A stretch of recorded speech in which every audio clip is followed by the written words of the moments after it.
খোদ রাজ্যের পরিবহন এবং শ্রম দফতরের মন্ত্রী অর্জুন সিং এ সই জাল করার অভিযোগ উঠল নোয়াপাড়া বিধানসভার বাসিন্দা দুই ব্যক্তির বিরুদ্ধে।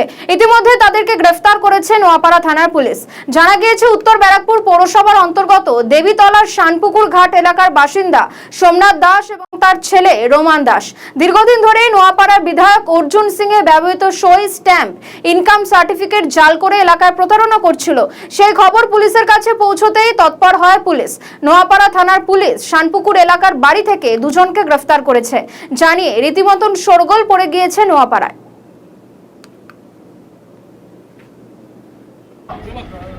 আপনার অর্জুন সিং সই জাল করেছিলে তুমি? হ্যাঁ, মন্ত্রী সই জাল করেছিলে? না, আমরা লবিবাজির জন্য বিজেপির লবিবাজির জন্য আমাদেরকে ফাঁসানো হচ্ছে। আপনার অর্জুন সিং সই জাল করেছিলেন? না না, কোনো কিছু না। তাহলে আপনাকে ধরা হলো কেন? হ্যাঁ, আপনাকে ধরা হলো কেন? ফাঁসানো হচ্ছে। কারণ আমাদের কাছে একটা বড় এভিডেন্স রয়েছে।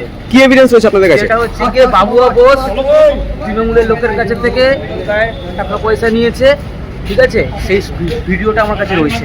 আমি এখান থেকে বেরোনোর পরে মিডিয়াতে প্রকাশ করেছি।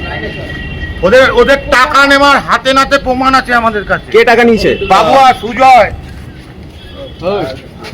বাবুয়া সুজয় হাতে নাতে ধরা পড়েছে। আমাদের কাছে ভিডিও কপি আছে। তার জন্য আমাদেরকে ফাঁসানো হচ্ছে। কে ফাঁসাচ্ছে আপনাদের? বাবুয়া সুজয়।